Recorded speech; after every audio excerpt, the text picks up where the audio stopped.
அஸ்ஸலாமு அலைக்கும் வரஹ்மத்துல்லாஹி வபரகாத்துஹு. இலங்கை கல்பிட்டியிலிருந்து ரிசான். என்னுடைய கேள்வி என்னென்னு சொன்னால், குர்ஆன் சொல்லுது பெற்றோர்களுக்கு சீன்ற வார்த்தை கூட சொல்ல வேணாண்டு.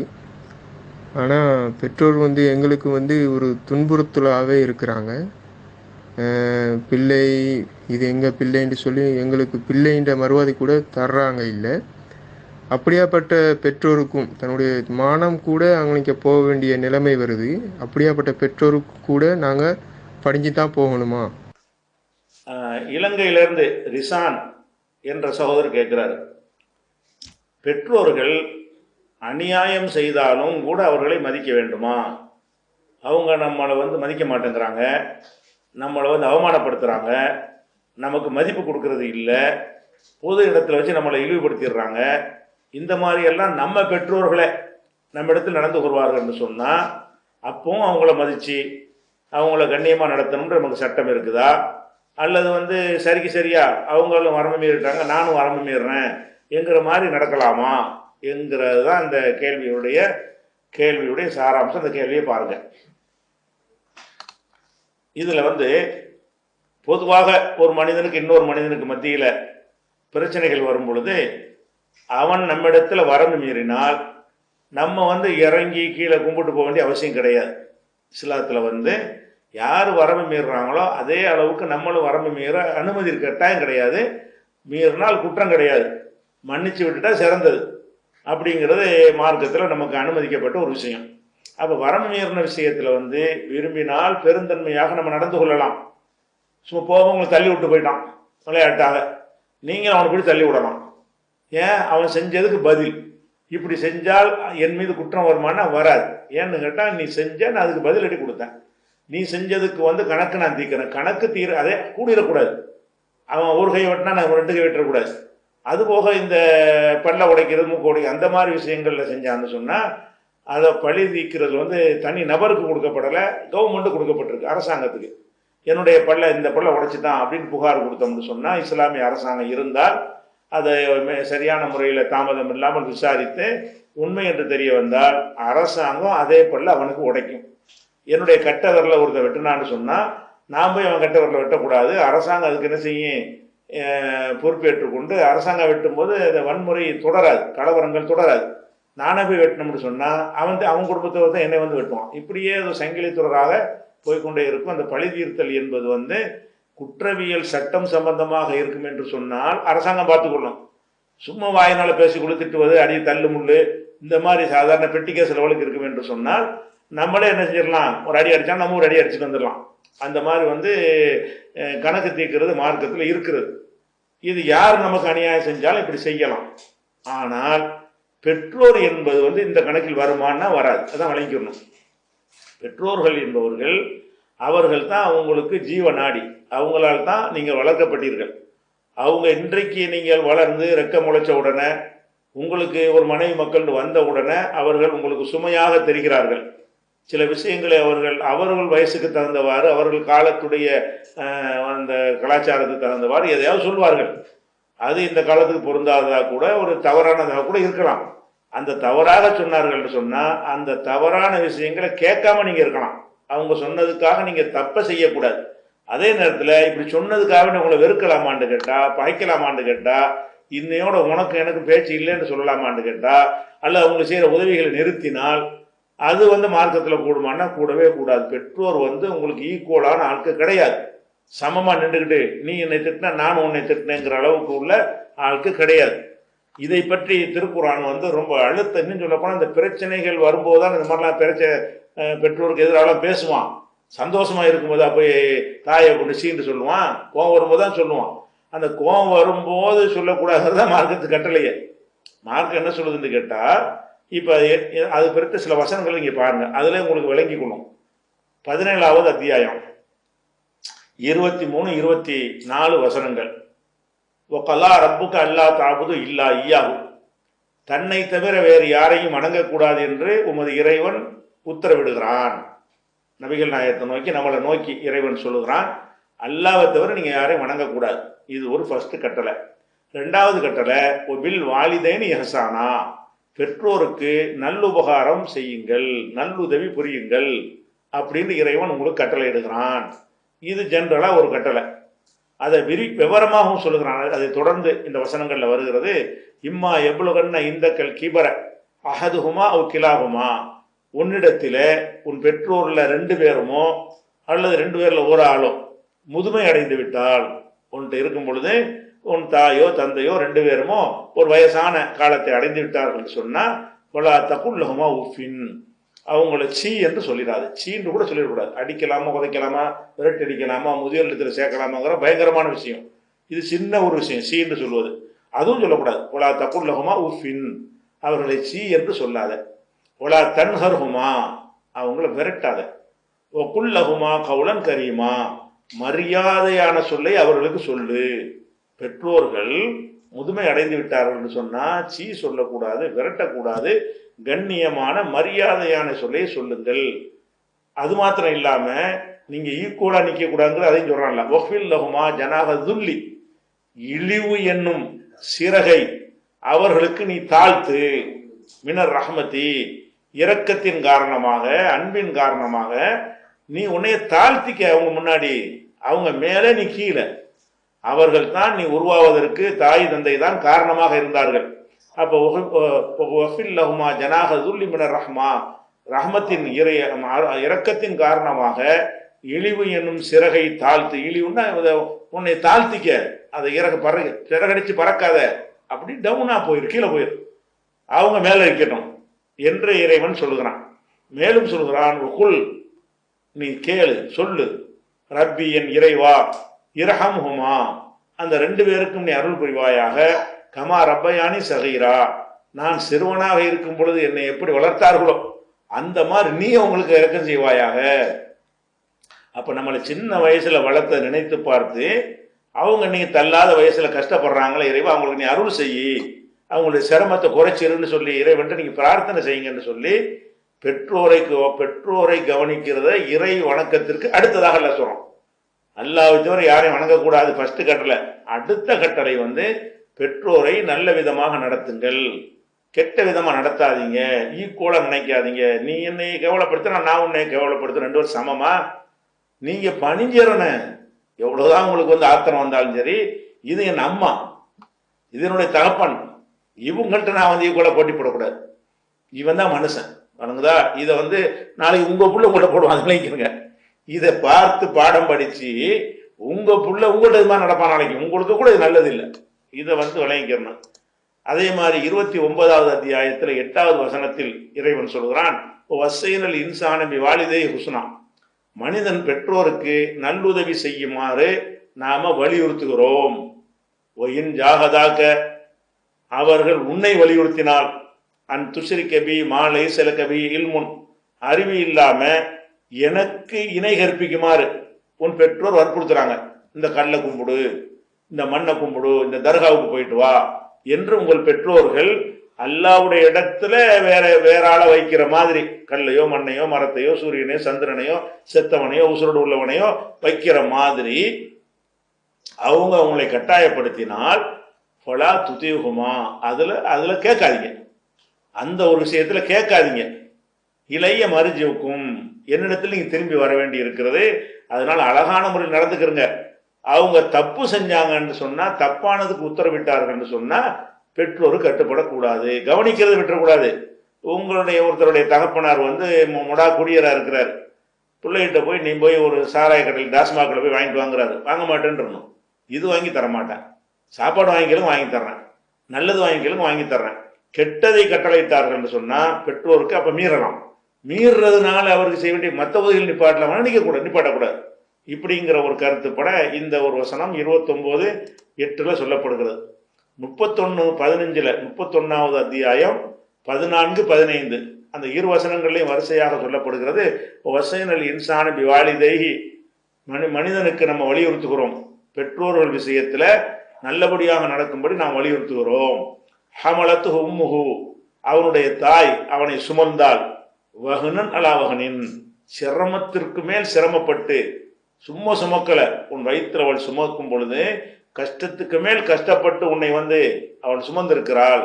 ஓ ஃபிசாலுஹு ஃபி ஆமைனி, 2 வருடங்கள்ல இந்த பால்குடியை மறக்கடிக்க செய்கிறாள். இந்த 2 வருஷமும் அவள் சாப்பிடுற உணவெல்லாம் உனக்கு உணவாக என்ன செய்கிறது, பாலாக அவள் உனக்கு வந்து தருகிறாள். அதனால அனிஸ்குர்லி, இறைவனாக எனக்கும் நீ நன்றி செலுத்து. ஒளி வாலிதைக்க, உன் பெற்றோருக்கும் நன்றி செலுத்து. எனக்கு நன்றி செலுத்து. உன் பெற்றோருக்கு அல்ல ஈக்குவலா பண்றான். எனக்கு நன்றி செலுத்தின மாதிரி உன் தாய் தந்தையருக்கும் நன்றி செலுத்து. இளையல் மசீர், என்னிடத்தில் தான் நீ வந்து ஆக வேண்டும். நீ பெற்றோரை ஒழுங்கா நடத்தலைன்னு சொன்னா என்கிட்ட வருவ மரணத்துக்கு பிறகு திரும்ப உயிர்ப்பித்து, அப்ப நான் உனக்கு சரியான பனிஷ்மெண்ட் தர வேண்டியதுக்கு அர்த்தம். மேலும் அந்த அடுத்த வசனம் அப்படி தொடர்கிறது. ஒயின் ஜாகதாக்க அலா அன் துஸ்ரி கபி மாலை சில கபி இல்முன், அறிவு இல்லாமல் எனக்கு இணை கற்பிக்குமாறு அவர்கள் வற்புறுத்தினால் பொலா துதிகுமா, அவங்க சொல்ல கேட்காத, கட்டுப்படாத. அதே நேரத்தில் ஒரு சாஹிபுகுமா ஃபித் துன்யா, இந்த உலகத்துல அவர்களோடு தோழமையாகவே இரு. மாரூஃபன், அழகான முறையில தோழமையாயிரி. கெட்ட செயல் சொன்னதுக்காக வெறுத்துறாத, கெட்டதை சொன்னாலும் அதை செய்யாத, அது கட்டுப்படாத. மற்ற விஷயத்துல அவர்கள் முதுமையில் செய்ய வேண்டிய மருத்துவ உதவியா இருந்தாலும், உணவு கொடுக்கிறதா இருந்தாலும், அவர்கள் மலைஜலம் கழித்து ஒரு அசுசைப்படுத்துவார்கள் வந்தாலும் அதை வந்து உன்னையே அது மாதிரி இருக்கும்போது கவனித்தார்கள்ல, அதையெல்லாம் கவனத்துல வைத்து கொண்டு, இது இறைவன் எனக்கு கட்டளை இட்டிருக்கிறான், எப்படி இறைவனுக்கு இணை கற்பித்தால் என்னை தண்டிப்பானோ, பெற்றோரை சரியாக கவனிக்காவிட்டாலும் தண்டிப்பான் என்ற ஒரு இறை அச்சத்தோடு நீ நடக்க வேண்டும் அப்படின்னு சொல்லி 31வது அத்தியாயத்துல 14-15 அல்லாஹ் சொல்லி காட்டுகிறான். அப்ப இந்த பெற்றோர் விஷயத்துல வந்து அவங்க கெட்ட பெற்றோரா இருந்தாலும் சரிதான், அவங்களுக்கு தான் சட்டமே. நல்ல பெற்றோருக்கு இந்த கொஸ்டின் வராது, நீங்க அனுசரிச்சு இருந்துட்டே இருப்பீங்க. பெற்றோர் சரியா இல்லாம இருப்பாங்க, சில பேர் பெற்றோர்கள நல்லவங்களா இருப்பாங்க, சொல்ல இயலாது. இப்போ ஒரு தாய் தந்தை இருக்கிறாங்க, ஒரு இளைஞன் இருக்கிறான், நீ வந்து டவுரி தான் வாங்கணும்னு சொல்றாங்கன்னா கட்டுப்படாதீங்க, அது வாங்க மாட்டேன். டவுரி வாங்க கூடாது, பெண்களுக்கு தான் நம்ம மகரு கொடுக்க வேண்டும் அப்படின்னு சொல்லி நீங்க ஃபைட் பண்ணலாம். அவங்க சொல்லி கேட்காம இருக்கலாம், அதோடு நிறுத்திக்கிறணும். நீ என்னை இப்படி சொன்ன காரணத்தினால் உனக்கு சாப்பாடு போட மாட்டேன், உனக்கு வைத்தியம் செய்ய மாட்டேன், உன்னை கொண்டு முதியோர் இடத்துல போட்டுருவேன், இல்லாட்டி எங்கேயா விட்டு விரட்டி விட்டுருவேன் என்று நடக்க உங்களுக்கு உரிமை இருக்கான்னு கேட்டா அதுக்கு இஸ்லாம் அனுமதிக்கவில்லை. நீங்க இஸ்லாத்தை விட்டு வெளியே போய் தான் அந்த காரியத்தை செய்ய முடியும். அதே மாதிரி இறைவன் என்ன செய்யறான்னு கேட்டா 6வது அத்தியாயத்துல 151வது வசனத்திலையும் சொல்லுகிறான். குல் நபியை நீங்கள் சொல்லுங்கள், அத்துலுமா ஹர்ரம் அலைக்கும் ரப்புக்கும், உங்கள் இறைவன் உங்களுக்கு ஹராமாக ஆக்கியதை நான் உங்களுக்கு சொல்லுகிறேன். நபிகள் நாயகத்தை சொல்ல சொல்றான், உங்களுக்கு இறைவன் ஹராமாக ஆக்குனதை நான் சொல்லுகிறேன். அது என்ன ஹராமு, ஒரு லிஸ்டே போடுகிறான். அந்த லிஸ்ட்ல ஃபர்ஸ்ட் வர்றது என்னன்னு கேட்டா, அல்லாஹ் துஷ்ரிகு பில்லாஹி ஷையா, அல்லாஹ்வுக்கு ஈக்குவலா எதை ஆக்கிறாதீங்க. இறைவனுக்கு நிகராக மனுஷனையோ மரஞ்செடிகளையோ கல்லையோ மண்ணையோ மரத்தையோ இதையுமே நீங்க ஆக்கி விடாதீர்கள். ஒபில் வாலிதேன் இஹ்சானா, பெற்றோருக்கு அழகான முறையில் உதவி செய்யுங்க, அதை மீறினா அது ஹராமு. அப்ப நீங்க ஹராமு பன்றி சாப்பிட்றது ஹராமுன்னு சொல்லி சாப்பிடாம இருக்கிறீங்க. எத்தனையோ செத்து போன ஆடு கிடந்தா நீங்க சாப்பிட மாட்டீங்க, ஏன்னா ஹராம் தடுக்கப்பட்டிருக்கிறது. ஒரு ஹோட்டல்ல போனீங்கன்னா ஹலாலா ஹராமான்னு பயங்கரமா கேட்குறீங்க. ஏன்னு கேட்டா இறைவன் ஹராமாக தடுத்ததை நம்ம சாப்பிட கூடாது. இதுல எல்லாம் பாக்குறீங்களா, இது ஹராமாச்ச. பெற்றோருக்கு நீங்க உதவி செய்யாமல் இருப்பது, கவனிக்காமல் இருப்பது ஹராமு, விளக்கப்பட்டது தடை. ஹராமுக்கு என்ன தண்டனை அந்த லிஸ்ட்ல முடியாந்துடும். இது 6வது அத்தியாயத்துல இன்னும் பல தப்புகள்லாம் பட்டியல் போடுறான் இறைவன். குழந்தைகளை கொள்ளாதீங்க, அது இந்த 2 விஷயம் நம்ம இதுக்குள்ள மட்டும் எடுத்துக்கிறோம். முழுசா தெரிஞ்சா 151 வசனத்தை எடுத்து பார்த்துக்கிறோங்க. அதே மாதிரி வந்து இன்னொரு வசனம் வந்து 46வது அத்தியாயம் 15வது வசனத்தில் சொல்கிறான், வசனல் இன்சான பி வாலிதை ஹிசானா, மனிதனுக்கு அழகான முறையில பெற்றோற்ற நடக்குமாறு நம்ம வந்து வலியுறுத்துகிறோம். ஹமலத்துகு உம்முஹு குர்ஹன், அவனுடைய தாய் அவனை வந்து சிரமத்தோடு சுமக்கிறாள். வலாத்துகு குர்ஹன், சிரமமாகத்தான் அவனை பெற்றெடுக்கவும் செய்கிறாள். சுமக்கிறது கஷ்டம், சுமந்து விட்டு கடைசியில பெற்றெடுக்கிறது என்னது, மரணத்தினுடைய வாசலை தட்டி விட்டு தான் திரும்பி வருகிறாள். அவ்வளவு பெரிய சிரமத்தோடு இருக்கிறாள். அப்ப பால் விட்டுக்கிறாள், இந்த மாதிரி எல்லாம் செய்கிறாள். இப்படி செய்து இருக்கும் பொழுது நீ எதுக்காக வேண்டி நீ வந்து அவங்கள நல்லபடியா நடத்த மாட்டேங்கிற கருத்துப்பட 46-15 எல்லாம் வந்து சொல்லி காட்டுகிறான். அதனால பெற்றோர் விஷயத்துல வந்து அவங்க வந்து என்னதான் உங்களுக்கு செஞ்சாலும் சரி, உங்களை திட்டினாலும் ஏசினாலும் அவங்க பக்கமே தான் முழு தப்பு இருந்தாலும், தப்பு வந்து அவங்கள்ட்ட தான் இருக்குது. ஏன்னா நான் அப்படி இருப்பாங்க பெற்றோர்கள் வந்து. உதாரணமா நம்ம பார்த்தோம்னா சமூகத்துல வந்து அவங்க மூட நம்பிக்கைகள் இருப்பாங்க, அதை நம்ம மேலே திணிப்பாங்க. திணிச்சா அதுக்கு உடன்படாதீங்க. அவங்க அதில் இருக்கிறாங்க என்ற காரணத்தினால இதனால் உனக்கு சோறு போட மாட்டேன்னு சொல்லாதீங்க. அவங்க அப்படி தான் இருப்பாங்க. புரிய வைங்க. புரிய வைக்காவிட்டாலும் அதை நீங்கள் அவங்கள கவனிக்கிறது உங்களுடைய கடமை. முஸ்லீம் அல்லாத பெற்றோராக இருந்தாலும் நீங்கள் கவனிச்சாகணும். பெற்றோருங்கிறது அல்லாஹ் உங்களுக்கு கொடுத்த ஒரு, நீங்களா தேடிக்கிட்டதா பெற்றோர்? இன்னாரை நான் பெற்றோராக நான் முடிவு செய்து விட்டேன் நீங்களா தேர்ந்தெடுத்தீங்க? இறைவன் உங்களுக்கு அவங்கள பெற்றோராகவும் அவங்களுக்கு உங்களை பிள்ளையாகவும் ஆக்கியிருக்கிறான். இறைவன் ஆக்கியிருக்கும் பொழுது அதை எப்படி நீங்கள் உடைக்கிறது? அதை எப்படி உங்களுக்கு முறிக்க முடியும்? அது முறிக்க முடியாது. அதே மாதிரி நபிகள் நாயகத்தில் ஒரு ஆள் கேட்குறார், அல்லாஹ்வுடைய தூதரை, நீ பெரும்பாலும் பெற்றோர்கள் சந்தியில் நிப்பாட்டுறதுக்கு காரணம் யாருன்னு கேட்டிங்கன்னா அவனுக்கு வாய்த்த மனைவியர் தான் பெரும்பாலும் காரணமாக இருப்பாங்க. ஒருத்தனுக்கு மனைவின்னு வர்ற வரைக்கும் அம்மாவை அந்த மாதிரி வச்சுருப்பான் ஒருத்தன். எப்போ மனைவின்னு வந்து விட்டாலோ அவங்க என்ன செய்கிறாங்கன்னா, இந்த அம்மாவும் காரணமாக இருப்பாங்க, இந்த மனைவி தான் காரணம்னு சொல்ல முடியாது, அந்த இவனுடைய அம்மாவும் காரணமாக இருப்பாங்க. இந்த மாதிரி போட்டியாக வந்துட்டா அப்படின்னு சொல்லி பெத்த மகள் மாதிரி நடக்காமல் அவளை ஒரு வில்லி மாதிரியே பார்ப்பார்கள். அவங்க அவங்க வளர்ந்த வளர்ப்பு அப்படி. பழைய காலத்தில் உள்ளவங்க என்ன செய்வாங்க, அந்த மாதிரி இருப்பாங்க. அப்படி இருந்தாலும் மனைவி சொல்லை கேட்டுக்கொண்டு நீங்கள் தாய் எப்படி இருப்பீங்க? இவங்க நேற்று வந்த உறவு மனைவி நினச்சா வாழ்வீங்க. ஏதாவது பிரச்சனை வந்தால் நீங்கள் பிரிஞ்சு கூட போயிடுவீங்க. அம்மா விட்டு பிரிய முடியுமா உங்களால்? அது பிரிக்க முடியுமா? நம்ம இல்லைன்னு ஆயிருமா?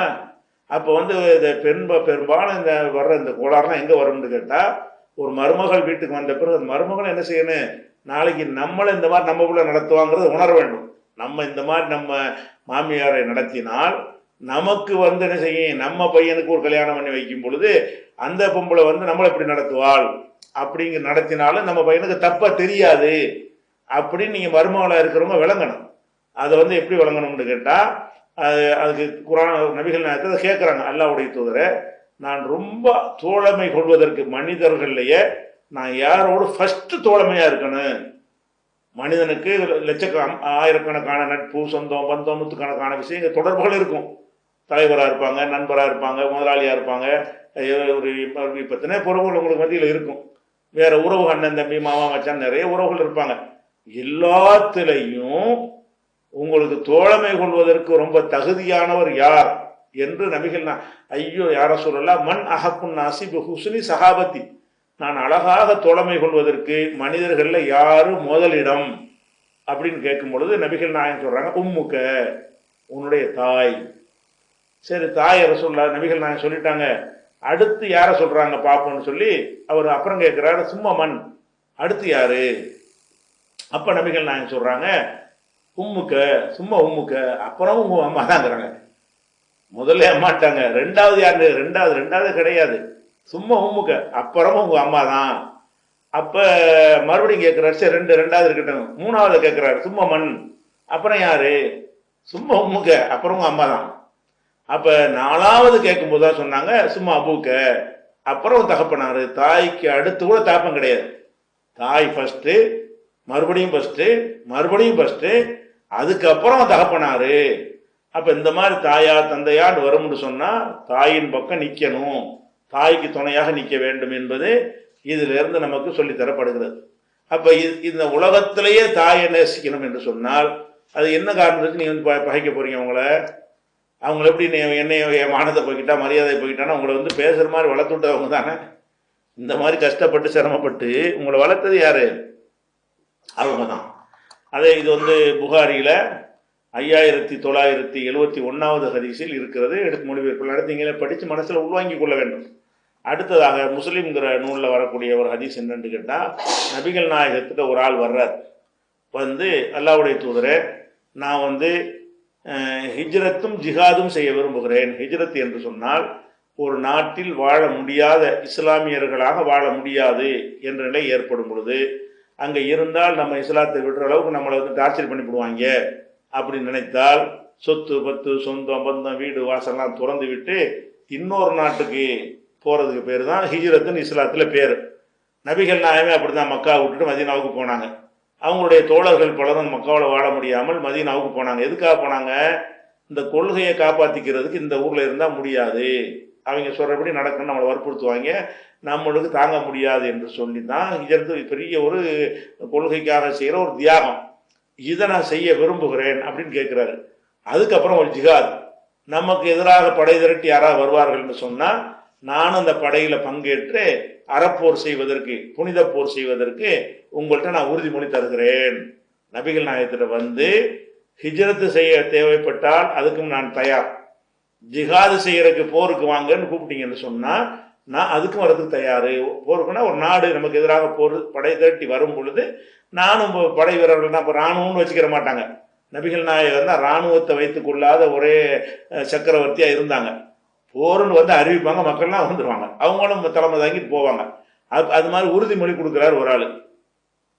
எதுக்காக இதை செய்கிறேன்னு கேட்டால் அபுத்தகையில் அஜிரம் எனலாம், அல்லாவிடத்தில் ஒரு கூலியை எதிர்பார்த்து நான் இதை செய்ய தயாராக இருக்கிறேன் அப்படின்னு அவர் சொல்கிறார். அப்போ நபிகள் நாங்கள் கேட்குறாங்க, ஹல்மின் வாலிதைக்க அகதுன் ஹையும், உன்னுடைய தாய் தந்தையரில் யாராச்சும் உசுரோடு இருக்கிறாங்களா, தாயோ தந்தையோ உயிரோடு இருக்கிறார்களான்னு கேட்குறாங்க. அப்போ காலனாம், ஆமாம், பல் கிலாமா, 2 பேருமே இருக்கிறாங்க, தாய் தந்தை 2 பேருமே உசுரோடு இருக்கிறாங்க அப்படின்னோடனே அப்போ ரசூலுல்லாஹ் கேட்டாங்க, சரி நீ அல்லாட்ட கூலியை தானே எதிர்பார்க்குற? ஆமாம் அப்படிங்கிறார்.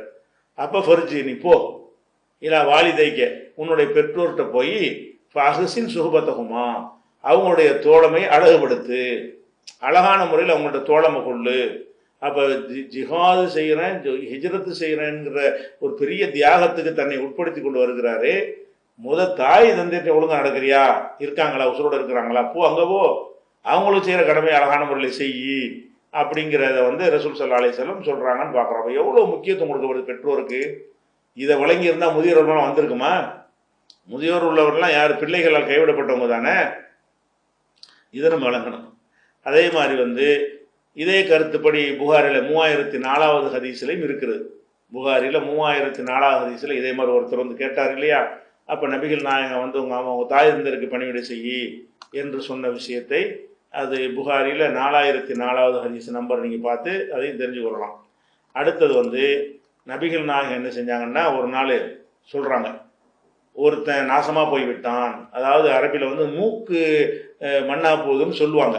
அது எதுக்கு சொல்லுவாங்கன்னா நாசமாக போகிற சொல்லுவாங்க. அப்போ நபிகள் நாயகம் சொல்கிறாங்க, ஒருத்தனுடைய மூக்கு நாசமாகி விட்டது. அப்போ நம்ம என்ன செய்வோம்னு கேட்டால், அந்த தோத்துறது மீசையில் மண் ஊட்டுறன்னு சொல்லுவோம்ல, மீசையில் மண் ஊட்டுறன்னு அர்த்தம் மல்யுத்தம். ஒரு மல்யுத்தம் நடத்தும்போது யார் ஜெயிக்கிறா என்பதை பார்க்குறதுக்கு என்ன செய்வாங்கன்னு கேட்டால், குப்பரை கவுத்தி மீசையில் மண் ஊட்டுச்சுன்னா தோத்துட்டான்னு அர்த்தம். அதில் பட்டாத அளவுக்கு நிமிர்ந்து எவ்வளோ அடிவதை வாங்கினாலும் சரி, மீசையில் மண் ஊட்டுறதா தோல்விக்கு அறிகுறியாக வச்சுருந்தாங்க. அப்போ என்ன செய்வான், நிறைய தான் தோத்த மாதிரி தெரியும் பார்த்தா, ஆனால் மீசையில் மண் விட்டாத அளவுக்கு என்ன விட்ட மாட்டான். அப்படி செஞ்சுட்டா என்ன செய்வாங்கன்னா, தோத்துட்டான்னா மீசையில் மண் ஊட்டிச்சா தோத்துட்டான், மீசையில் மண் ஓட்டலை அப்படின்னா அவன் ஜெயிச்சுட்டான்றது மாதிரி ஒரு கருத்து இருந்துச்சு. அந்த மாதிரி என்ன செய்வாங்கன்னா, மூக்கில் மண் படுறதுங்கிறது தோல்விக்கு ஒரு அடையாளமாக சொல்ல அரபியில் சொல்கிறக்கூடிய வார்த்தை. அப்போ நம்ம அந்த வார்த்தையுடைய அர்த்தத்தை கருத்தை எடுத்துக்கிறோம். அப்போ நபிகள் நாயகம் சொல்கிறாங்க, ஒருவன் நாசமாகி விட்டான், மேலும் நாசமாகி விட்டான், மேலும் அவன் நாசமாகி விட்டான் அப்படிங்கிறாங்க திடீர்னு. அப்போ நபி தோழர்கள் கேட்குறாங்க, மண் யாரை சொல்லலாம், யார் நாசமாயிட்ட, யாரை சொல்கிறீங்க அப்படின்னு கேட்குறாங்க. அப்போ நபிகள் நாயகம் சொல்கிறாங்க, மண் அதரக்க அபவைகி இந்தல் கிபரி, முதுமையான வயசில், தள்ளாத வயசில் பெற்றோரை அடைந்து, அகதகுமா அவ கிளைகுமா, ஒரு ஆளையோ 2 பேரையோ, தாயையோ தந்தையையோ அல்லது தாய் தந்தை இருவரையுமோ யார் அடைந்து கொள்கிறானோ, அடைந்து புலம் எதுகுளில் ஜன்னா, அவன் சொர்க்கத்துக்கு போக முடியலையோ அவன் நாசமாகிவிட்டான்.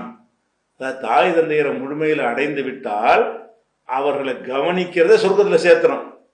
இவன் அதை கவனிக்காம தாய் தந்தையர் முதுமையில் இருந்தால் அவன் நரகத்தில் போடுறான்னு சொன்னா அவனுக்கு நாசம் கிடையாது. ஏன்னு கேட்டால் இது கன்ஃபார்மாக சொர்க்கத்தில் சேர்க்கிற ஒரு செயல். தாய் தந்தையரை கவனித்தல் என்பது, தாய் தந்தையரையோ தாயோ தந்தையோ யார் இருக்கிறாங்களோ அவங்கள கவனிக்கிறது கண்டிப்பாக சொர்க்கத்தில் சேர்த்துறேன்.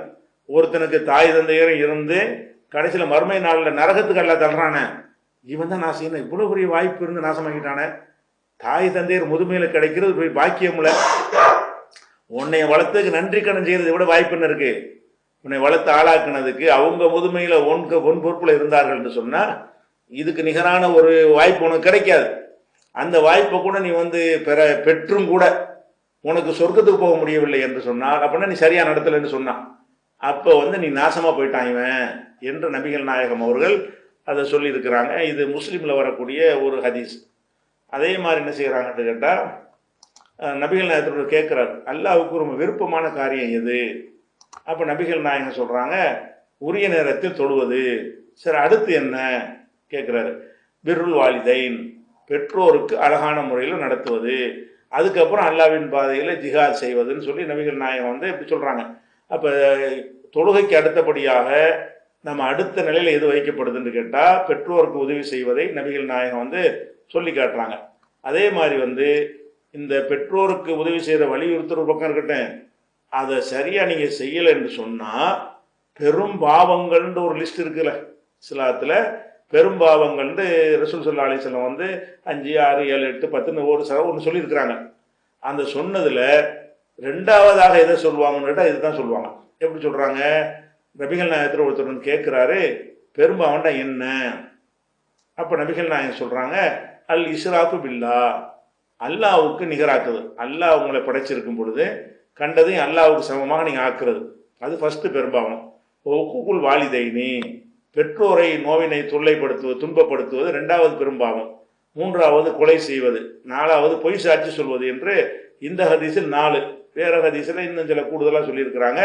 எத்தனையோ சொன்னாலும் ரெண்டாவது பெற்றோரை தொல்லைப்படுத்துறது தான். அப்போ அல்லாஹ்வுக்கு இணை கற்பித்தல் ஒரு பெரிய குற்றம் என்று சொன்னால், பெரும்பாவம் என்று சொன்னால், பெற்றோரை சரியாக நடத்தாமல் இருக்கிறது பெரும்பாவம். இதெல்லாம் கவனித்து கொண்டு நீங்கள் பெற்றோர் விஷயத்தில் சரிக்கு சரியாக நீங்கள் நிற்காதீங்க. அவங்க அப்படி தான் இருப்பாங்க. தப்புக்கு துணையும் போகாதீங்க. ஆனால் இப்போ அவங்கள வந்து நீங்கள் இறைவன் உங்களுக்கு கொடுத்த உறவு, நீங்கள் உருவாக்கி கொண்ட உறவு இல்லை. அதை மட்டும் கவனத்தில் வைத்து கொண்டு நல்லபடியாக தான் நடக்க வேண்டும். அதில் வந்து விதிவிலக்கெல்லாம் கிடையாது.